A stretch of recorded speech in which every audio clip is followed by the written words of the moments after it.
السلام علیکم۔ آج کے اس ڈیپ ڈائیو میں ہم ایک انتہائی دلچسپ اور پراسرار موضوع پر بات کرنے والے ہیں، یعنی کرائم سین اور اس کی سائنسی دنیا۔ پیارے طلبہ، آج ایپیسوڈ 10 میں ہم کرائم سین پروٹیکشن، باؤنڈریز، کارڈنز اور دہشت گردی کے کرائم سین کی مینجمنٹ کو گہرائی سے سمجھیں گے۔ میں ہر چیز کو مرحلہ وار اور انتہائی آسان طریقے سے سمجھاؤں گا۔ بالکل، اور مجھے یقین ہے کہ یہ سب جان کر ہمارا نظریہ بالکل بدل جائے گا۔ اب ہم کرائم سین اور اس کی اہمیت کے تصور پر ہیں۔ دراصل زیادہ تر لوگ سمجھتے ہیں کہ کرائم سین صرف وہ جگہ ہے جہاں لاش پڑی ہو۔ ہاں، مطلب فلموں میں تو یہی دکھاتے ہیں نا کہ ایک کمرہ ہے اور بس وہی کرائم سین ہے۔ بالکل، لیکن حقیقت میں ایسا نہیں ہے۔ کوئی بھی ایسی جگہ جہاں کوئی جرم ہوا ہو یا جہاں سے اہم فزیکل شواہد مل سکے، وہ کرائم سین ہے۔ فزیکل شواہد مطلب کوئی دھاگا، خون کا قطرہ یا جوتوں کا نشان؟ بالکل صحیح، اور یہ شواہد بہت اہم ہوتے ہیں کیونکہ تفتیشی افسر کو فوراً فیصلے کرنے پڑتے ہیں۔ ان شواہد سے ہی پتہ چلتا ہے کہ جرم کیسے اور کیوں ہوا۔ تو یہ گواہوں کے بیانات سے زیادہ اہم ہوتے ہیں؟ جی ہاں، کیونکہ فزیکل شواہد کبھی جھوٹ نہیں بولتے۔ کیا اس کا مطلب یہ ہے کہ اگر شواہد کو فوری طور پر محفوظ نہ کیا جائے تو چشمدید گواہوں کے بیانات کی تصدیق یا تردید کرنا ناممکن ہو جاتا ہے؟ جی بالکل ایسا ہی ہے۔ گواہ تو ڈر سکتے ہیں یا بھول سکتے ہیں، لیکن اگر کرائم سین خراب ہو گیا تو سچائی ہمیشہ کے لیے مٹ جائے گی۔ آپ اسے ایک پزل باکس سمجھیں۔ Puzzle box? وہ کیسے؟ اگر کوئی غیر متعلقہ شخص اس پزل باکس کو ہلا دے تو پزل کے ٹکڑے گم یا خراب ہو سکتے ہیں، پھر وہ تصویر کبھی مکمل نہیں ہو پائے گی۔ ارے واہ، یہ تو بہت زبردست مثال ہے۔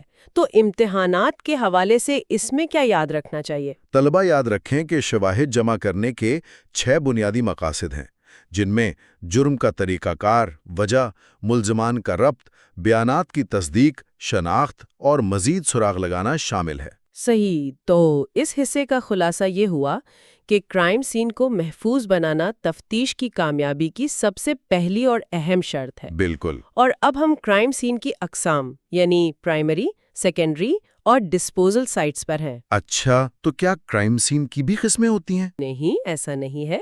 پرائمری کرائم سین وہ جگہ ہے جہاں اصل حملہ یا جرم ہوا۔ اور سیکنڈری؟ سیکنڈری کرائم سین وہ جگہ ہے جہاں جرم کی منصوبہ بندی ہوئی یا پھر فرار ہونے کے لیے جو گاڑی استعمال کی گئی۔ اور ڈسپوزل سائٹ؟ وہ جگہ جہاں مجرم لاش کو چھپاتا ہے یا ہتھیار پھینکتا ہے۔ اور ہاں، یہ سب جگہ انڈور بھی ہو سکتی ہیں اور آؤٹ ڈور بھی۔ اس کو سمجھنے کا کوئی آسان طریقہ ہے؟ آپ اسے ایک درخت سے تشبیہ دے سکتی ہیں۔ درخت کا تنا پرائمری کرائم سین ہے اور اس کی شاخیں یا جڑیں سیکنڈری کرائم سینز ہیں جو دور تک پھیلی ہوتی ہیں۔ گریاز؟ کیا بعض اوقات secondary crime scene primary crime scene سے بھی زیادہ معلومات فراہم کر سکتا ہے؟ ہاں، اکثر ایسا ہی ہوتا ہے، کیونکہ سیکنڈری کرائم سین جیسے بم بنانے کی جگہ مجرم کے ارادوں کے بارے میں زیادہ ٹھوس شواہد دیتے ہیں۔ وہاں وہ پرسکون ہوتا ہے اور غلطیاں کرتا ہے۔ یہ تو بہت حیران کن بات ہے۔ تو طلباء کے لیے اس میں ایگزام الرٹ کیا ہے؟ پرائمری کرائم سین جہاں اصل حملہ ہوا اور ڈسپوزل سائٹ جہاں جسم چھپایا گیا، ان کے درمیان فرق امتحان کے لیے بہت اہم ہے۔ اسے ضرور یاد رکھیں۔ بالکل۔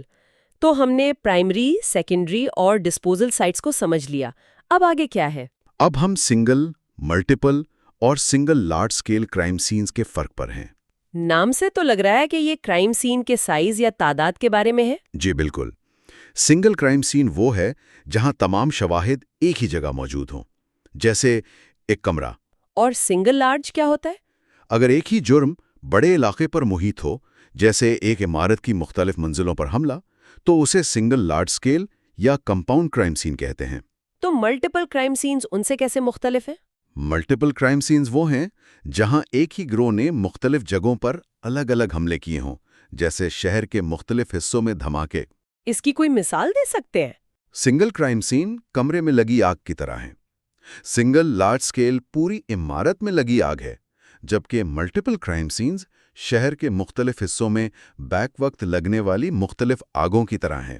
کیا ملٹیپل کرائم سینز کی صورت میں ہر مقام کو ایک الگ پرائمری کرائم سین مانا جاتا ہے؟ جی بالکل۔ ایسی صورت میں ہر دھماکے کی جگہ ایک آزاد پرائمری کرائم سین ہوتی ہے، اور ان سب کی منصوبہ بندی کی جگہ ایک مشترکہ سیکنڈری سین ہو سکتی ہے۔ اچھا، تو امتحان کے نقطۂ نظر سے کیا اہم ہے؟ کمپاؤنڈ کرائم سین کی تعریف یاد رکھیں، یعنی ایک ہی عمارت کے اندر کئی جڑے ہوئے مگر آزاد کرائم سینز، جیسے مختلف منزلوں پر شواہد۔ تو وسعت کے لحاظ سے یہ درجہ بندی بھی کلیئر ہو گئی۔ اب مجھے بتائیں کہ وہ پیلی ٹیپ کیسے کام کرتی ہے؟ افسر کرائم سین کو 3 تہوں میں تقسیم کرتا ہے۔ 3 تہیں؟ میں تو سمجھتی تھی بس ایک ہی ٹیپ لگائی جاتی ہے۔ نہیں، سب سے اندرونی تہہ کو انر لیئر کہتے ہیں۔ یہ سب سے حساس حصہ ہے جہاں لاش یا شواہد موجود ہوتے ہیں۔ یہاں پیلے رنگ کی کرائم سین ٹیپ لگائی جاتی ہے۔ اور باقی 2 تہیں کون سی ہیں؟ دوسری آؤٹر لیئر ہے۔ یہ ایک بفل زون ہے اور کمانڈ ایریا کے طور پر کام کرتا ہے۔ یہاں بم ڈسپوزل یونٹ یا فورانزک ٹیمیں اپنا سامان رکھتی ہیں۔ اور تیسری تہ عوام کے لیے ہوتی ہے؟ جی، اسے ٹریفک مینجمنٹ لیئر کہتے ہیں۔ یہ عام پبلک اور ٹریفک کو دور رکھنے کے لیے بنائی جاتی ہے۔ ہاں، سب سے اندرونی تہ سب سے قیمتی ہے اور بیرونی تہیں اس کی حفاظت کے لیے ایک ڈھال کا کام کرتی ہیں۔ کیا آؤٹر لیئر میں عام لوگ یا رشتہ دار کھڑے ہو سکتے ہیں؟ نہیں، بالکل نہیں۔ آؤٹر لیئر صرف مجاز افسران کی تیاری کے لیے ہے۔ لیکن اگر کوئی رشتہ دار صدمے میں ہو تو؟ پھر بھی انہیں ٹریفک مینجمنٹ لیئر سے باہر رکھا جاتا ہے تاکہ ان کے جوتوں کے نشانات یا سامان سے اندرونی شواہد خراب نہ ہوں۔ یہ بات سخت ہے لیکن انصاف کے لیے ضروری ہے۔ ایگزام الرٹ کیا ہے اس کا؟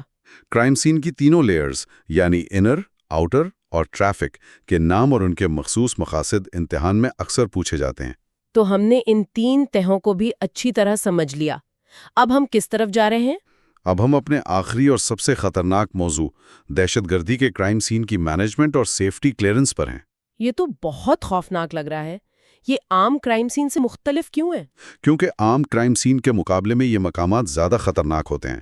دہشت گرد اکثر پولیس اور ریسکیو اہلکاروں کو نشانہ بنانے کے لیے دوسرا یا تیسرا بم چھپا کر رکھتے ہیں، جنہیں سیکنڈری آئی ڈیز کہتے ہیں، صحیح؟ بالکل درست۔ اسی لیے باقاعدہ تفتیش سے پہلے 2 مراحل بہت ضروری ہیں۔ پہلا سٹیج پروٹیکشن اور زخمیوں کا انخلاء ہے۔ اور دوسرا سٹیج کیا ہے؟ دوسرا سٹیج سیفٹی کلیئرنس ہے، جہاں بم ڈسپوزل یونٹ یعنی BDU پورے علاقے کو غیر پھٹے ہوئے بموں سے کلیئر کرتا ہے۔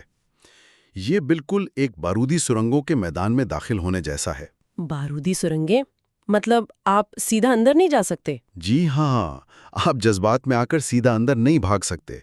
پہلے آپ کو ماہرین سے راستہ صاف کروانا پڑتا ہے تاکہ آپ خود شکار نہ بن جائیں۔ کیا اس کا مطلب یہ ہے کہ جب تک BDU کلیئرنس نہ دے فورینسک ماہرین اور تفتیشی افسر شواہد جمع کرنا شروع نہیں کر سکتے؟ بالکل 100%۔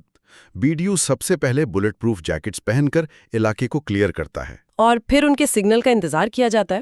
جی، ان کی ہری جھنڈی ملنے کے بعد ہی باقی ٹیمیں اپنا کام شروع کرتی ہیں۔ یاد رکھیں، انسانی جان ہمیشہ شواہد سے زیادہ اہم ہے۔ یہ بہت زبردست بات کہی آپ نے۔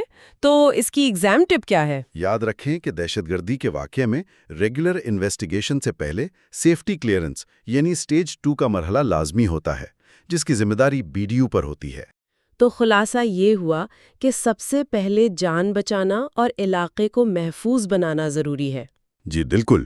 آج کی اس گفتگو نے واقعتاً کرائم سین کی پیچیدگیوں کو بہت آسان کر دیا ہے۔ پیارے طلبہ، اگر آپ کو یہ ایپیسوڈ مددگار لگا تو اس ویڈیو کو لائک کرنا، اپنے دوستوں کے ساتھ شیئر کرنا اور مزید ڈیپ لرننگ کانٹینٹ کے لیے چینل کو سبسکرائب کرنا نہ بھولیں۔